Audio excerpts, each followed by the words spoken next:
Hello, my name is Abe Zapata Jr., and I was the workshop facilitator for the 2019 Eastside Queer Stories Workshop. I'm excited to be here interviewing the amazing playwright of Flaming Friendiversary, and I will let them introduce themselves. Hi, my name is Ale Flores, she, her, and I wrote Flaming Friendiversary. Awesome. So we're just going to kind of jump right into it. And so besides this play that the listeners had just listened to, what kind of writing have you done in the past? I started out as a slam poet, so I used to perform out in New Mexico. And then when I got to LA and started going to theater school, I started writing plays. So I actually have 2 produced plays that I've done. And then after that, I wrote a couple short screenplays. So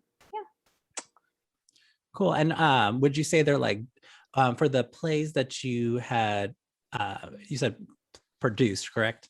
yeah, they were produced. Cool. Were they like a solo show, or was it like an ensemble? I did one that was actually set in a car. So, and then there was like 3 of us in each car. It was actually pretty interesting. It was called Autoplay, and like each of us like wrote our own plays that was to be taken place in a car, which was actually really cool. So that was super fun. And mine was called Poisoned Waters. Yeah. Oh, sweet. Cool. So the piece is very much like an alcohol-soaked vacation gone wrong. It also has kind of like this like raunchy, feel to it, which is fun. Would you be able to share with us some of the inspirations for the play? Yes, me and a couple of my my queer friends actually went to Belize in the middle, and then a hurricane came, and so we left Belize and then to escape the hurricane, and so we went to Guatemala, which is a tropical storm. And then we were, of course, drinking, partying the whole time. We had a great time, but it was, in retrospect, kind of scary because of like all the streets were like flooded, and we're like drinking michas, being like, "This is so fun, you guys, we might die." And then, and then we decided to go to the pyramids. And even I don't even know why they let us go up the pyramids. I mean, I guess they're Guatemala, so they need money. So they were like, "Okay, fine, go up the pyramids," and that was a whole nother thing. And then we stayed there too late, and there was like eyes in the trees, and my friend fell in the mud. And it was just like a whole thing. And then we had to like race our taxi. We had to get our taxi to wait for us, and like race it back to the border before the border closed. We would have been like 4 women alone at the border of Guatemala. So anyway, it was a fun adventure. But so it was based on like real events, kind of, sort of, not really, but similar kind of adventure, fun, scary themes. Are we close? What? Are we close? What? Are we close? Ow! My ear! Let me check.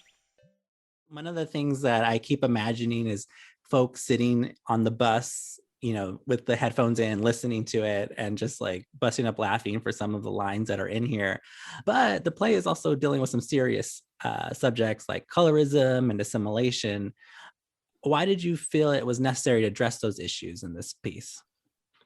Because I think in real life that happens with close friends, especially when you're kind of in emergency situations, or like things where you're kind of forced to be together, even when normally maybe you wouldn't have this conversation. You would be like, "Okay, I'm done with you, I'm gonna go inside my hotel room and like put the music real loud." But you can't do that, right? Because you're in the middle of a jungle. So you're kind of forced to have these conversations that maybe you wouldn't want to necessarily have. And then everybody's cranky, and when these things happen and you're traveling, these two women happen to be drunk, and then when you're drunk anyway, you get loose lips, and maybe you say things that you wouldn't necessarily say if you were sober. Let's talk a little bit more about the relationship between the 2 women, because and then also what's fun about this piece is that they're queer, but it's not like, I don't know, like that's not the main focus of the piece, if that makes sense. Mm-hmm.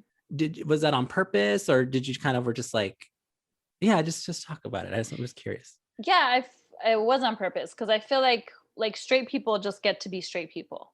Mm-hmm. Like they don't have to have like a romantic scene in every single scene for us to like, they don't have to stand on top of a billboard and be like, "I'm straight." It's just like it's just kind of like assumed in a way. So as a queer person, I just live my life. It's like every single day is not about my relationship with my partner, or a relationship I want to have with my partner. Sometimes I'm just hanging out with my friends in the middle of a jungle, and so I feel like I wanted to show that part too, that it's like, I feel like we're kind of in a very special time in queerness, where maybe we can just do normal things. And Yeah. maybe like hopefully we're there, that we can just do normal things. And be messy, and be just as messy as the straight white boys get to be. Exactly. Why not? Why Right. not? Yeah, like we deserve to be like Will Ferrell in Old School as well. Right? I think. Yes, I think so. I think so. Right. I don't know if that's a goal for anybody, but if it is.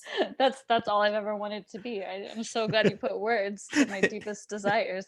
So when you were out there in Guatemala, did you encounter any animals or no? No. My friends saw eyes in the trees, so they like freaked out because they were looking around. They could see all the eyes that were like peeking at us from like from the bushes. So they were like freaking out. But I grew up in New Mexico, so I have been camping before. I've had other similar, like when we were drinking, whatever, camping trips. And I remember we were hanging out with this hippie guy, and he was really high, and we saw a snake, and he was like trying to commune with the snake, and I just thought it was the dumbest thing ever. I was like, what? like it's going to kill you. He was like, it's so beautiful, look at it. And it's like a rattlesnake, and it's like oh god. And I was just like, oh my god, we're gonna die, because it's like it's like this big scary snake with its teeth bared, and it's like it's shaking its rattle us, and this guy's just staring at it, just like, oh my god, it's so cute, it's a beautiful Mother Nature. I'm like, Mother Nature about to kill us. So what I appreciate about the piece is that the characters have to kind of call out their own privileges. And can you just speak a little bit about those privileges that those two characters are dealing with? So Xochitl is mixed. She's mixed, like indigenous and Mexican, and then Grace is like a very light-skinned Mexican, like she can pass as white, and her real name is Guadalupe, but she like calls herself Grace now, and she's an immigrant that's from Mexico, where Xochitl is like first generation.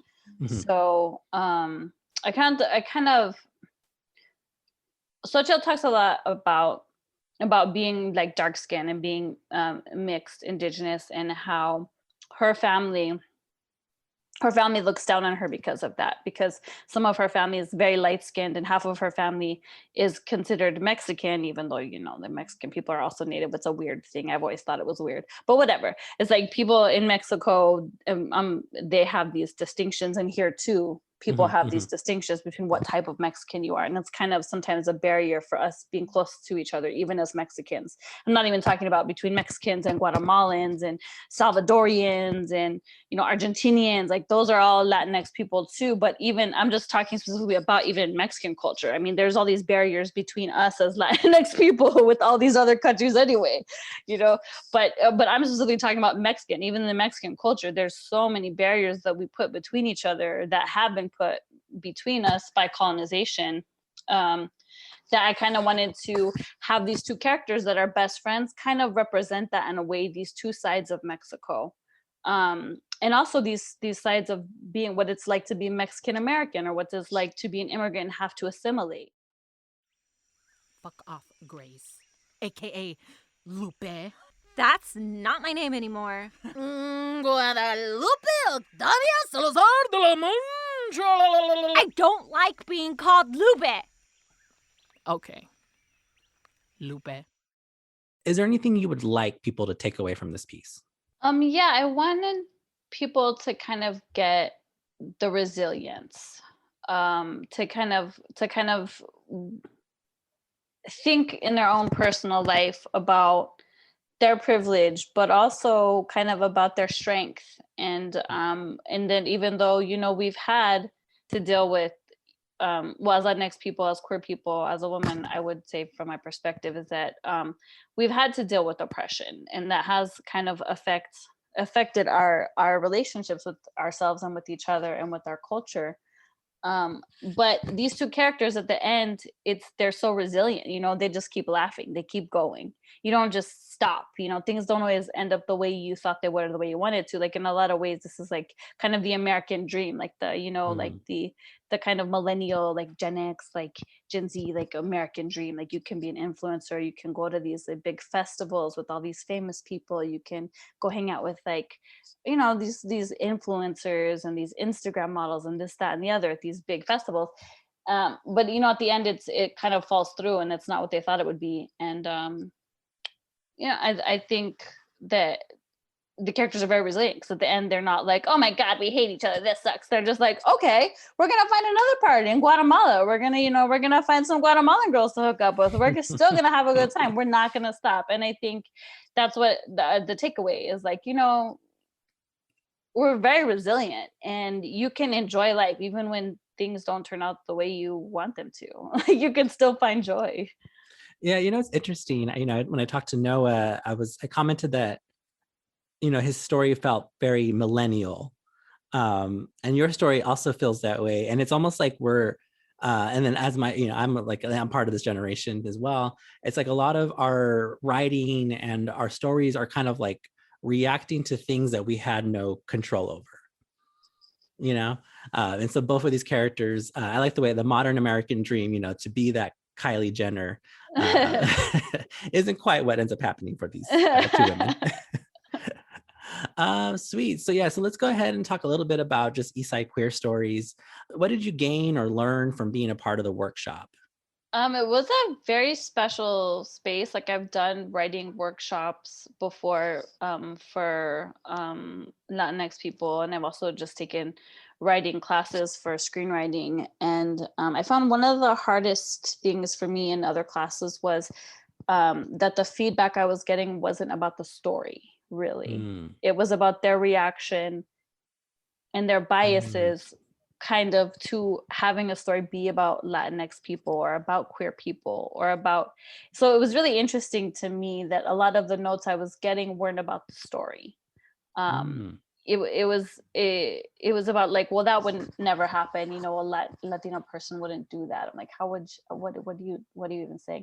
Or like, you know, that part's unrealistic. So it was, a lot of it was kind of biases that people had about culture, which is kind of difficult, because I really want to know about my story. Like I want to know about what needs to be worked with the story, things that are funny, things that aren't funny, things that work, structural problems. That's kind of the stuff that I want to hear about. And that's what I got. And it was also really inspiring to hear so many different stories about because it's a very diverse group of queer people that we had. Because I mean, I've done Latinx things before, but it's, you know, it's mostly all Latinos, or it's like one type of person, or even one type of identifying person. Like it's a bunch of gay guys, or it's a bunch of lesbians, or it's a bunch of trans people, or it's a bunch of, you know, whatever their specific subgroup of queers, which is also a very, very diverse group. So it was nice here to hear stories that I hadn't heard before. I don't always hear about the story about, you know, a trans person at a certain point in time, you know, or young people like committing suicide, or just these topics that are that happen, but I don't really ever hear about them. So to me, it was really wonderful to just hear these stories and be like, wow, like our stories are being told. This is amazing. And getting a really an insider perspective, because I'm queer, but I understand my type of queer in my life. Yeah, I get you. So it's nice to hear like this broad spectrum of what other people's experiences are during different ages, as different races, during different periods of time. So I thought it was really inspiring, and I'm actually very proud of everyone's work. Hi, I'm Ana Bernal, Executive Director and founder of Q Youth Foundation. I wanted to give a special thanks to our listeners worldwide. And if you have enjoyed our ESQS series, please consider making a donation to Q Youth. We are a 501c3 nonprofit dedicated to building creative and brave spaces for the LGBTQIA+ community. Check out our website at www.qyouthfoundation.org to learn more about us and donate to support our programming. Thank you. So as a multi-hyphenate artist, you wrote Friendiversary, but you acted in prep. So what is this, is pandemic has been hard for everybody, but how has this audio journey been for you? I'm not very tech savvy. Like I'm really not. So that part has been hard for me. Like I feel like I'm like a 200-year-old woman sometimes. I'm like, what button do I press? Am I on mute? Like, so I mean, that was kind of a difficulty. So I had to get some equipment and learn some things about inputs and outputs and whatnot. But overall, I've enjoyed it. It's kind of freeing to not have people see my face, to be honest, because I'm an actor, and a lot of times that's the first thing that people. That's a barrier sometimes, because people want you to look a certain way, and if you don't, there's nothing you can do about it. But my voice, I can change my voice. Like I can be older or younger, or I can talk like a little girl, or I can be like a valley person, so like at least I feel like I have some control.